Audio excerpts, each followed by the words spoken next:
Hi everyone, welcome back to the channel AG History Companion. So in this video we are going to cover topic number 10th, that is discovering the Harappan civilization. So let's start. First point is Alexander Cunningham. तो Alexander Cunningham के बारे में कुछ जान लेते हैं. About Cunningham, he was the first director general of ASI. वो ASI के फर्स्ट डायरेक्टर जनरल थे. And he began archaeological excavations in mid 19th century. और मिड 19th सेंचुरी में उन्होंने अपनी आर्कियोलॉजिकल एक्सकेवेशंस स्टार्ट की थी. देन हीज़ इंटरेस्ट, उनका इंटरेस्ट कौन से पीरियड में था. तो his main interest was in the archaeology of early historic and later period. तो इनका इंटरेस्ट अर्ली हिस्टोरिक और लेटर पीरियड में था. His contributions. He used the accounts left by Chinese Buddhist pilgrims who had visited the subcontinent between the 4th and the 7th centuries CE to locate early settlements. तो उन्होंने कौन से accounts use किए? Chinese Buddhist accounts, जिन्होंने सब continent में entry की थी 4th सेंचुरी में और 7th सेंचुरी में वो चले गए थे. तो 4th सेंचुरी से लेकर 7th सेंचुरी तक चाइनीज़ बुद्धिस्ट पिलग्रिम्स यहाँ रहे थे और उन्होंने जो भी मेंशन किया उनके अकाउंट्स वगैरह वो कनिंघम ने यूज़ किए हिस्ट्री जानने के लिए. He also collected, documented and translated inscription found during his surveys. उन्होंने क्या बोलते हैं, इंस्क्रिप्शंस कलेक्ट किए, फिर डॉक्यूमेंटेड किए और फिर उनको ट्रांसलेट भी किया उनके सर्वेस के दौरान. When he excavated sites, he tended to recover artifacts that he thought had cultural value. तो जब वो साइट्स वगैरह पे एक्सकेवेशन करते थे ना, तो वो सिर्फ उन्हीं आर्टिफैक्ट्स को ज़्यादा रिकवर करने की ट्राई करते थे जो उनको यूँ फील आती थी कि भाई इसकी कल्चरल वैल्यू ज़्यादा है. अब उनके कुछ फेलियर्स भी होंगे, मतलब कॉन्ट्रीब्यूशंस हैं तो फेलियर्स तो होते ही हैं. A site like Harappa which was not part of the itinerary of Chinese pilgrims and was not known as an early historic city did not fit very neatly within his framework of investigation. अब एक हरप्पा है, site है जो ना ये तो Chinese pilgrims में mention कर रखे हैं, ना ही ये अर्ली हिस्टोरिक सिटी में आती है. तो जो कनिंघम है, जो उनके इन्वेस्टिगेशन में हरप्पा सिविलाइजेशन कभी फिट ही नहीं हुई. Harappan artefacts were found fairly often during the 19th century and some of these reached Cunningham. He did not realise how old these were. तो अब उस टाइम भी 19th सेंचुरी में हरप्पन के आर्टिफैक्ट्स तो मिले ही और वो कनिंघम को भी मिले, लेकिन उनको पता नहीं चला कि ये कितने ओल्ड हैं, मतलब उनका टाइम पीरियड उनको अच्छे से पता नहीं लग पाया. और वो हमेशा उन्होंने यही ट्राई की कि जिस टाइम पीरियड से वो नॉन है, जैसे early historic period, later historic period, तो वो उनके अंदर ही उनको मतलब रख के देखते थे. तो इससे ना जो हरप्पन सिविलाइजेशन की वैल्यू है वो लॉस्ट हो गई थी, क्योंकि उन्होंने उसको दूसरे टाइम फ्रेम में रखने की कोशिश ही नहीं कभी की, क्योंकि जिस पीरियड को वो जानते थे उसी में रखा ना उन्होंने. Harappan seal was given to him by an Englishman. एक इंग्लिशमैन ने उनको एक हरप्पन सील दी, लेकिन ही नोटेड द ऑब्जेक्ट, उन्होंने ऑब्जेक्ट को नोट किया but unsuccessfully tried to place it within the framework with which he was familiar. मतलब जो उनको पता था टाइम फ्रेम उसी में रखा, ठीक है. Because he thought that Indian history begin with the first cities in the Ganga valley. बहुत सारे और साइंटिस्ट थे और कनिंघम भी यही सोचते थे कि जो इंडियन की हिस्ट्री है ना, इंडिया की जो हिस्ट्री है, Indian history begin with the first cities, जो उसकी क्या बोलते हैं, हिस्ट्री शुरू हुई है ना, वो गंगा वैली की सिटी से शुरू हुई है. किसी को ये आइडिया भी नहीं था कि इंडस वैली सिविलाइजेशन की एक सिविलाइजेशन भी हो सकती है. Due to his specific focus he missed the significance of Harappa.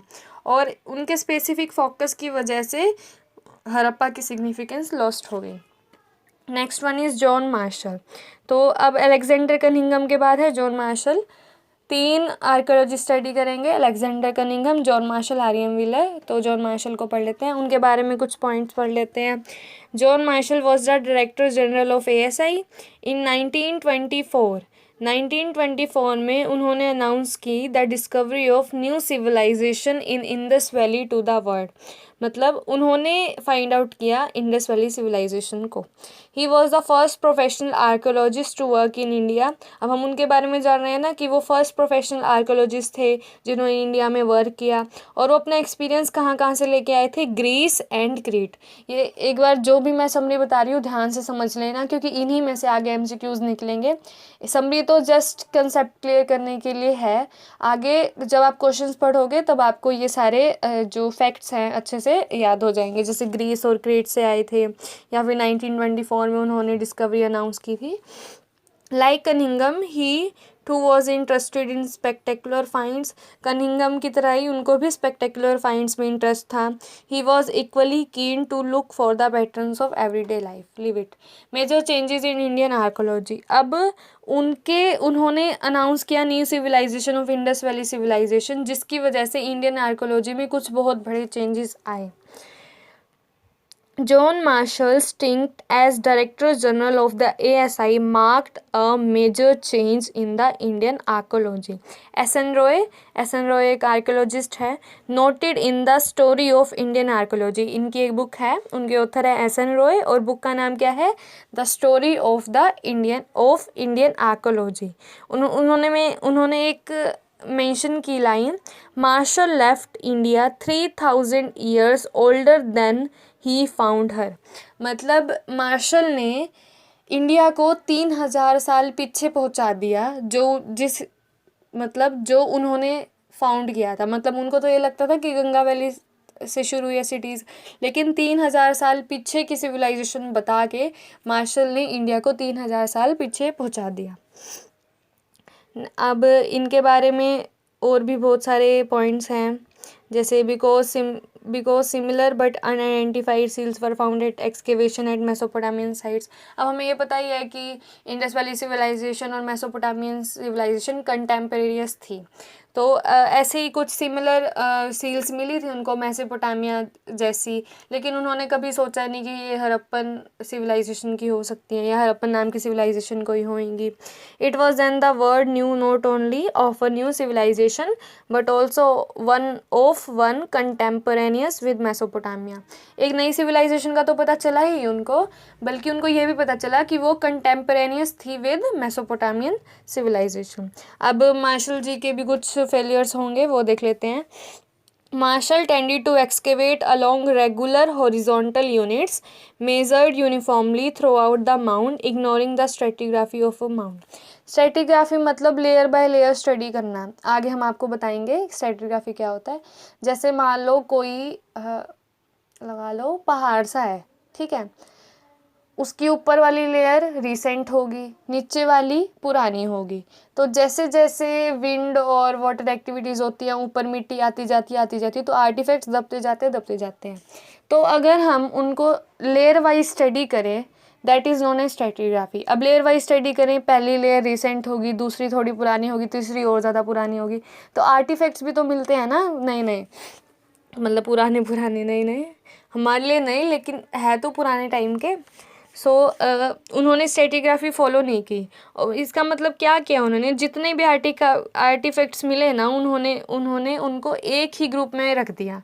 मतलब कई बार सिविलाइजेशन अलग हो, कोई अलग सिविलाइजेशन के आर्टिफैक्ट्स हों, कोई अलग सिविलाइजेशन के हो, लेकिन उन्होंने उन सभी को एक मतलब ग्रुप कर दिया कि हाँ ये एक ही सिविलाइजेशन के है। उन्होंने स्ट्रेटिग्राफी फॉलो ही नहीं की, उनको पता ही नहीं था स्ट्रेटिग्राफी भी होती है।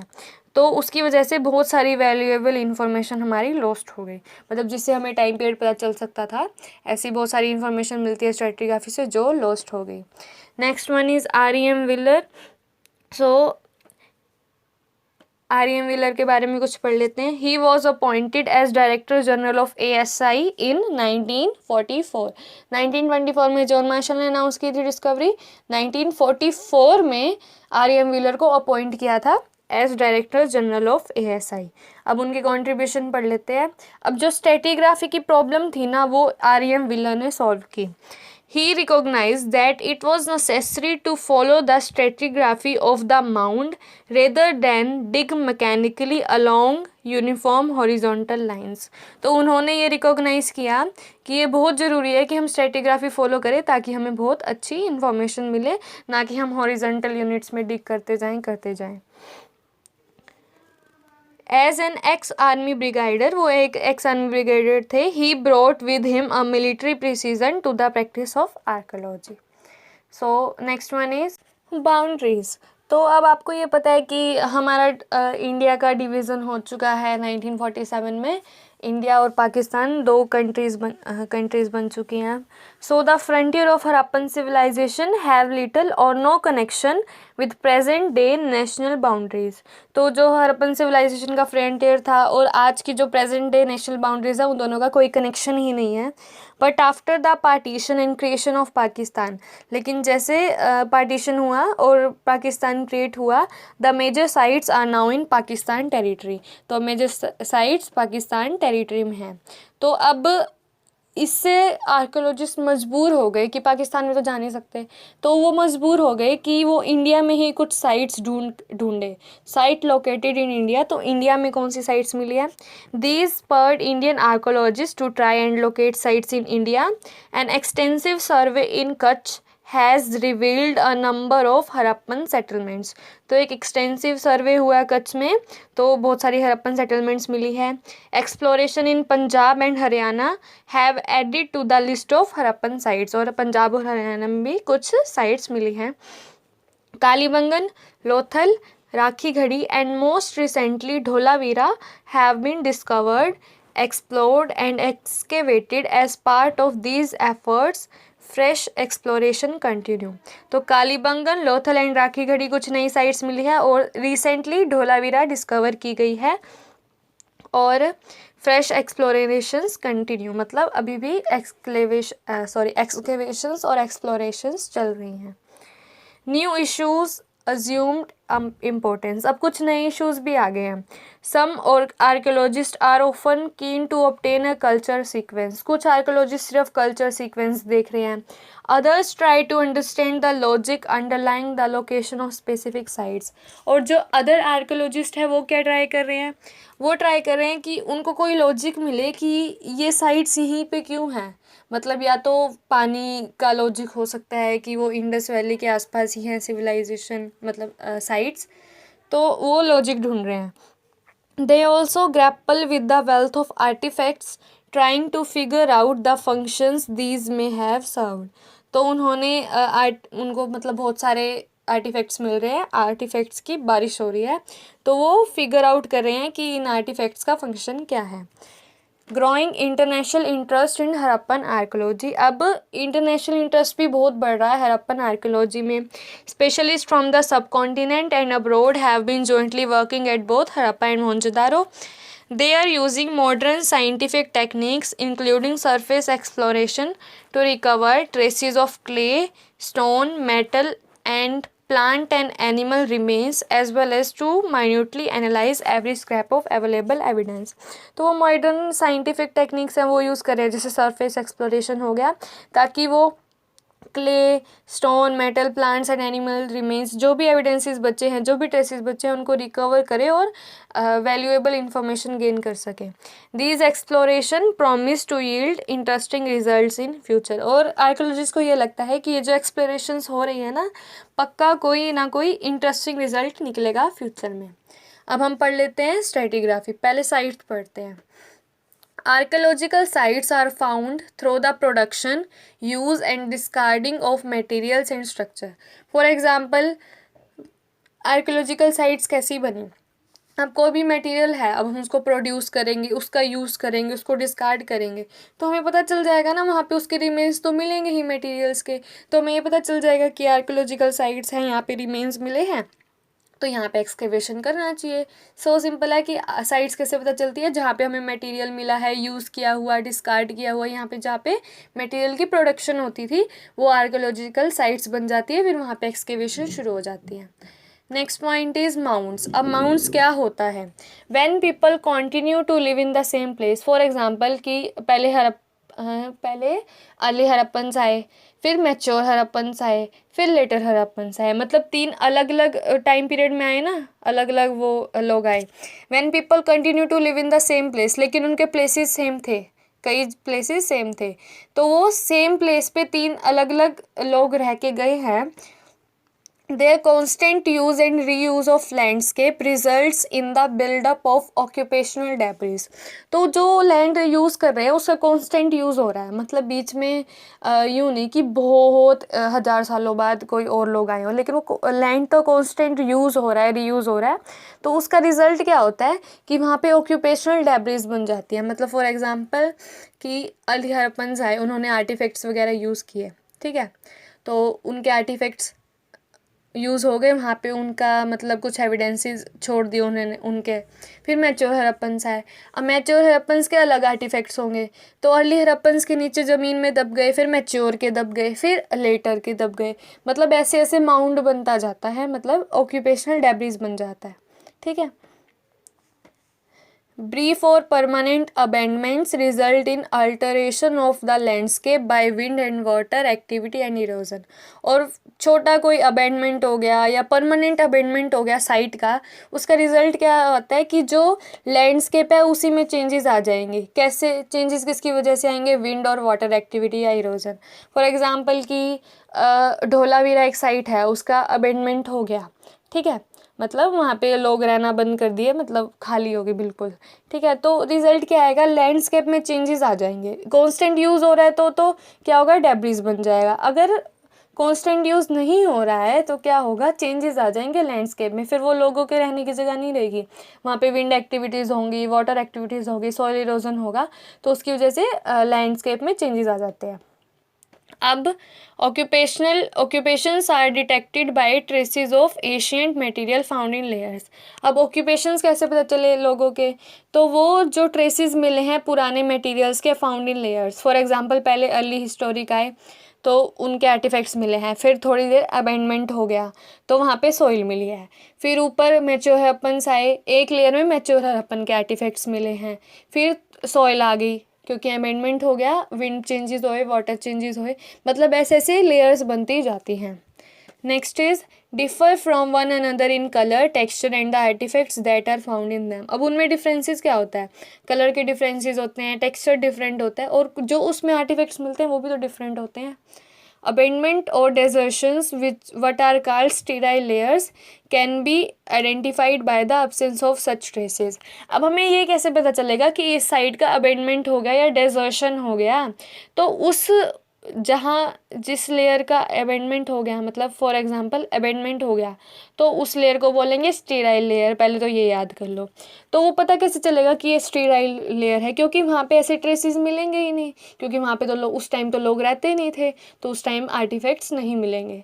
समझ रहे हो मैं क्या कहना चाह रही हूँ? देखो, सबसे पहले ऐसा होगा, अर्ली हिस्टोरिक है, उन्होंने कुछ आर्टिफैक्ट्स यूज़ किए हैं, ठीक है, तो वो आर्टिफैक्ट्स नीचे नीचे दबते चले गए, सब कुछ मिट्टी में दबता है, बारिश आती है, मतलब वो विंड होता है, मतलब वो सब कुछ दबता चला जाता है, ठीक है। फिर मान लो वो साइट डेजर्शन हो गया या अबेंडमेंट हो गया, तो जब अबेंडमेंट हुआ तो उस टाइम तो कोई लोग रहते ही नहीं थे वहाँ पे, तो वहाँ जब अबेंडमेंट वाली स्टीराइल लेयर है उसके अंदर ना आर्टिफैक्ट्स मिलेंगे ना हमें कुछ और मटेरियल्स मिलेंगे, ठीक है, तो वो एक अलग से लेयर बन जाएगी। उसके ऊपर लगा लो फिर आए मैच्योर हड़प्पन्स, तब आर्टिफैक्ट्स मिलेंगे नए, ठीक है। तो स्टीराइल लेयर है वो दो अलग लोगों के आर्टिफैक्ट्स के बीच में डिफरेंस है, मतलब अबेंडमेंट हो गया, और स्टीराइल लेयर में क्या नहीं मिलेंगे? ऐसे कोई ट्रेसेस नहीं मिलेंगे, ना आर्टिफैक्ट्स मिलेंगे ना और कुछ मिलेगा। आई होप आपको समझ आ गया होगा, मैंने तो पूरी कोशिश किया समझाने की। Next one is the study of these layers is called stratigraphy, और इन्हीं लेयर्स को पढ़ना क्या कहते हैं? Stratigraphy. Lowest layer are the oldest. अब अर्ली हिस्टोरिक है वो सबसे नीचे मिलेगी क्योंकि वो सबसे पुरानी है, और जो हाईएस्ट होगी वो मोस्ट रिसेंट होगी। Artifacts found in layers can be assigned to specific cultural periods and can thus provide the cultural sequence for a site। तो जो layers में artifacts मिले हैं उनके specific cultural periods हो गए, मतलब time period पता चल जाता है, and can thus provide the cultural sequence for a site, और cultural sequence मिल जाती है एक site की कि यहाँ पे cultural sequences थी। आप कुछ MCQs देख लेते हैं। ये टॉपिक बहुत लंबा था तो थोड़ी वीडियो भी लंबी होगी। अब हमने जो पढ़ा सारा कुछ वही आएगा। Dash was the first director general of ASI। अब ये सभी को पता है, अलेक्जेंडर कनिंघम थे। So right option is Alexander Cunningham. Next question is archaeologist began excavation in mid-19th century, prefer to use dash as a guide to investigation. तो जो archaeologist है जिन्होंने mid-19th century में एक्सकेवेशंस बिगन की, उन्होंने investigation के लिए क्या यूज़ करने का प्रेफर किया जाता? Visual things, written words, artefacts या all? So right option is written words. जो टेक्स्ट हो गए, इंस्क्रिप्शंस हो गए, वो उन्होंने ज़्यादा प्रेफर किया कि इनको गाइड रखते हैं इन्वेस्टिगेशन के लिए। क्योंकि विजुअल थिंग्स तो भाई मतलब अभी भी तो कुछ लोग रहते हैं, वो भी तो दिखती होंगी। आर्टिफैक्ट्स भी कुछ नए होंगे, लेकिन रिटर्न पुरानी लैंग्वेजेस के तो पता ही चल जाते हैं अलग से। Cunningham's main interest was in the archaeology of the dash. ये अभी हमने पढ़ा था कि उनका interest early or later historic दोनों में था। So right option is both.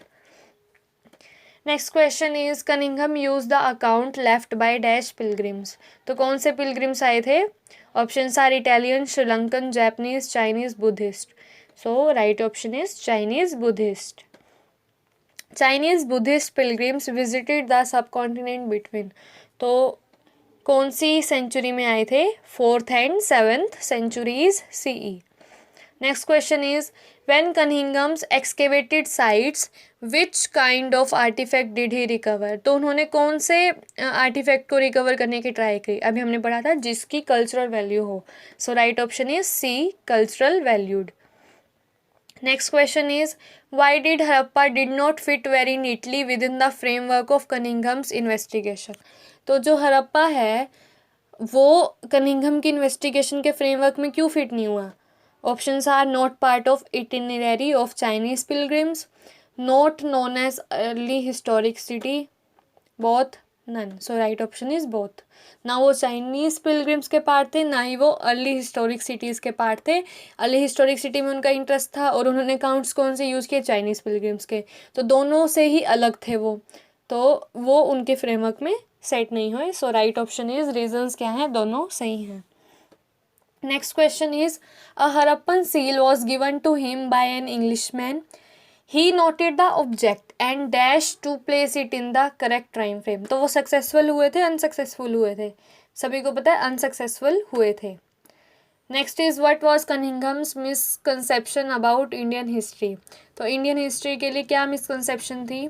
Harappan civilisation is a part of later history, Harappan civilisation is a part of early history. क्योंकि वो उनको ये लगता था ना, क्योंकि हड़प्पा को वो उसी में प्लेस करने की ट्राई की, जो हड़प्पन सील मिली है उसी में प्लेस करने की ट्राई की जिससे वो नॉन थे। तो नॉन तो किससे थे? Early or letter. ये ऑप्शन हो सकते हैं। ये क्वेश्चन बहुत ही सोच समझ के करना है आपको। Indian history begin with the first cities in Ganga valley, Indian history begin with the first cities in Mesopotamia.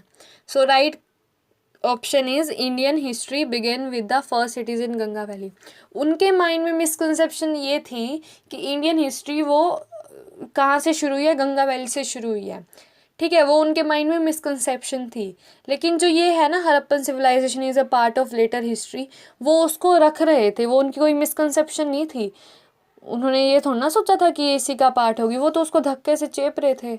So right option is कि गंगा वैली से इंडियन हिस्ट्री शुरू हुई थी। उनके अकॉर्डिंग उनकी मिसकंसेप्शन थी, लेकिन इंडियन हिस्ट्री कहाँ से शुरू हुई थी? इंडस वैली सिविलाइजेशन से। Dash miss the significance of the Harappa due to his focus, specific focus. उनका कौन से ऐसे आर्कियोलॉजिस्ट हैं जिन्होंने हड़प्पा की सिग्निफिकेंस को मिस किया? Due to his specific focus, he was Alexander Cunningham. Next question is dash discovered seals at Harappa. किन्होंने हड़प्पा पे सील्स डिस्कवर्ड किए? मतलब हड़प्पा साइट ही किसने डिस्कवर की? So DR Sahni, Dayaram Sahni. Next question is who discovered seals at Mohenjodaro. Mohenjodaro पे किसने डिस्कवर की? So right option is RD Banerjee, Rakhal Das Banerjee. Next question is in dash Harappan civilisation was discovered. कौन से ईयर में हड़प्पन सिविलाइजेशन डिस्कवर्ड हुई थी? 1924। Next question is who announce the discovery of a new civilisation in the Indus valley to the world. तो किसने की थी? सभी को पता है, जॉन मार्शल ने की थी। So right option is John Marshall. Next question is dash mentions about John Marshall in the story of Indian archaeology. तो स्टोरी ऑफ इंडियन आर्कोलॉजी में जॉन मार्शल के बारे में किसने लिखा था? एस.एन. रॉय, क्योंकि वो ही ऑथर थे इस बुक के। Next question is John Marshall's announcement was significant because the world knew not only of a new civilisation but also one contemporaneous with Mesopotamia. True or false? So इसमें क्या कह रहा है कि जॉन मार्शल ने जो announcement की थी उसकी इतनी ज़्यादा इंपॉर्टेंस क्यों थी? क्योंकि एक तो नई सिविलाइजेशन तो मिली ही, लेकिन लोगों को ये भी पता चला कि वो कंटेम्पोरेनियस है विद मेसोपोटामिया, मतलब दोनों का टाइम पीरियड सेम है लेकिन वो एरिया अलग है, ये एरिया अलग है। So right option is true. Next question is dash was the first professional archaeologist to work in India. First professional archaeologist कौन थे? John Marshall. First archaeologist survey ASI वो कौन थे? वो तो थे अलेक्जेंडर कनिंघम, लेकिन first professional archaeologist John Marshall थे। Next question is John Marshall brought his experience of working in dash and dash to the field. ये भी हमने समरी में स्टडी किया, कहाँ से आए थे, उनका एक्सपीरियंस कहाँ कहाँ का था? ग्रीस एंड क्रीट का। Next question is dash ignores stratigraphy during archaeological evidences. तो स्ट्रेटिग्राफी किसने इग्नोर की थी? जॉन मार्शल ने। Next question is dash recognise that it was necessary to follow the stratigraphy. तो किसने ये ध्यान दिया कि स्ट्रेटिग्राफी फॉलो करना इंपॉर्टेंट है? R.M. विलन ने। Next question is R.M. Wheeler took over as director general of ASI। कौन से ईयर में उन्होंने डायरेक्टर जनरल बने थे ASI के, आर्कोलॉजिकल सर्वे ऑफ इंडिया के? 1944 में बने थे। Next question is dash as an ex army brigadier he brought with him a military precision to the practice of archaeology. तो एक्स आर्मी ब्रिगेडियर कौन थे? R.M. Wheeler. Next question is most recently dash has been discovered. तो most recently कौन सी site मिली है? Dholavira is the most recent Harappan site. Next question is specialist from subcontinent and abroad are using modern scientific techniques including dash to recover traces of clay, stone, metal and plant and animal remains as well as to minutely analyse every scrap of available evidences. तो अब कौन सी नई technique use किया उन्होंने? Surface exploration, operation research, lean manufacturing, none. So हमने पढ़ा ही था सरफेस एक्सप्लोरेशन, नई टेक्निक्स, मॉडर्न साइंटिफिक टेक्निक है जिसकी वजह से वो clay, stone, metal, plants, animals के ट्रेसेस वगैरह रिकवर कर रहे हैं। नेक्स्ट क्वेश्चन इज ब्रीफ और permanent abandonment results in the alteration of landscape by. अभी हमने स्टडी किया था कि जो ब्रीफ और परमानेंट अबेंडमेंट होता है उसकी वजह से कुछ चेंजेस होते हैं। तो किन चीज़ों की वजह से चेंजेस होते हैं? ऑप्शन है wind activity, water activity, erosion, all. So right option is all. Next question is ancient material found in the layer different from one another in। तो difference क्या है layers में? color, text, artifacts found, all। so this is all। सारों में differences पता चल जाता है। abandonment और desertion are called dash can be identified the absence of such traces। जो abandonment layers हैं उसका नाम बताना है और उनको identify कैसे किया जाता है? by the absence of such traces। वहाँ पे कुछ ऐसे traces नहीं मिलते। so right option is sterile layers। Next question is generally the lowest layer are the oldest and the highest are the most recent। तो this is true कि जो lowest layer होती है नीचे नीचे वो पुरानी होती है और हाईएस्ट होती है मतलब ऊपर ऊपर होती है वो मोस्ट रिसेंट होती है। Next identify the picture. तो ये देखो है तो एक सील, लेकिन सील का स्केच है, ब्लैक एंड वाइट में है ये। तो this is Cunningham sketch of the first known seal from Harappa. जो फर्स्ट नोन सील थी ना हरप्पा की, उसका स्केच बनाया था कनिंघम ने, ये वाला स्केच है Cunningham sketch of the first known seal from Harappa. Next question is next picture, identify the picture. अब ये क्या है? ये है stratigraphy of A small grind. देखो ये लेयर्स मिल रहे हैं और इनमें डिफरेंसेस किस किस चीज़ का होगा? टेक्सचर, कलर और जो इनमें आर्टिफैक्ट्स मिलेंगे।